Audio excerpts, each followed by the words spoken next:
Alright, YouTubers, what's up? CichlidMan09 here, coming at you from Forest's Fish Room. Hanging out with my big boy, chilling on the couch.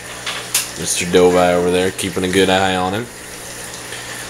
Gonna give you a little bit of a Monday update. Something I did today. Made myself a little DIY moving bed filter. You guys can see it down there. It's a running through down here on the 75 with Mr. Red Devil. This is basically just a concept test for me. I'm not really expecting to get, you know, massive changes in my filtration, but I just want to test the concept.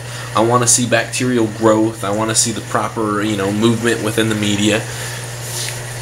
And the media I used, you can see right there, is cut up drinking straws. Those are clear drinking straws. Cut them up into probably half-inch segments. The size varies because it wasn't perfect, but as you can see right there, it's starting to mix in a little bit. But like I said, use drinking straws, cut them up. This is supposed to work pretty well from what I've read. There's not a ton about it from what I can read online, but there's enough people who have done stuff like this that there's obviously some merit to it, so decided to throw one together. Eventually down the line I'd like to do one with some Helex or some K1 Coldness, which are the main medias used in filters like this. Mr. Red Devil here checking us out. This guy's a tank, by the way. Ba-boom! So what we have here is we've got our airline tubing running down, and that's rigid tubing along the side, and I just got a little rubber band holding it there to make it look nice and clean. That runs down. I've got another piece of regular airline tubing that bends in through a hole, and then I've got bubbles coming up. And the bottom, if you can see right there, I've got the cap on. This was an old creamer bottle. If you guys see them, they have like a hinged lid, you know, whatever. And so I put a piece of filter floss between the lid. That's just going to work somewhat as a pre-filter. Not really. Like I said, not really expecting massive filtration and increase by adding this, but put it together. So here's what happens. Air flows in, bubbles flow up. Those bubbles are creating suction or a vacuum of some sort, and what that does is water gets sucked in through that bottom, flows up through here, follows those bubbles, and I've got holes cut around the rim right there, and you can see the bubbles coming up. The water flow goes through there too. And so as this colonizes with bacteria, it's going to start swimming around. The straws will start swimming around. And what they do is they clash together and they hit each other and they knock bacteria off. And so the bacteria that stays on the media is the strongest, most resilient bacteria, the best bacteria. And so what it does is eventually, you know, you just got a group, a segment of media right there with just awesome form of bacteria, the strongest form. The rest of the stuff that knocks off, you know, floats into the aquarium and still does its job. But that's my basic understanding of what this is. Not sure if that's right. If you guys, you know, you guys can correct me if you want. Let me know what's actually happening here, because I tried to do my research, but you know, threw it together pretty quick. Figured I'd show it to everybody. I like the look of stuff like this, guys. It makes to see stuff like this in the aquarium is always fun. Always nice to see stuff you made. I'm definitely going to keep you guys updated on how this goes. My goals with this are with the straws.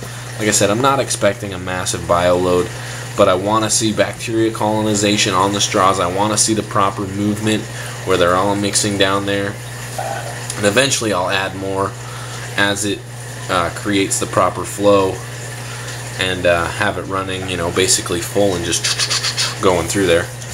But yeah, threw that on Mr. Red Devil's tank as he's chilling. I also wanted to show you guys my little fries over here. Haven't shown you the Freddies and the Moda yet for a while. These guys are growing pretty well. Mr. Moda Gwent's here is showing some pretty nice colors. You can see him right there, front and center. Most of these guys are probably 1.25 inches, maybe 1.5 inches. Group of Freddies are doing nice. having a blast with these fry guys. They just, you know, taking care of themselves, eating the NLS, growing well, not growing as fast as I would like, but I'm not in any rush, so what you gonna do?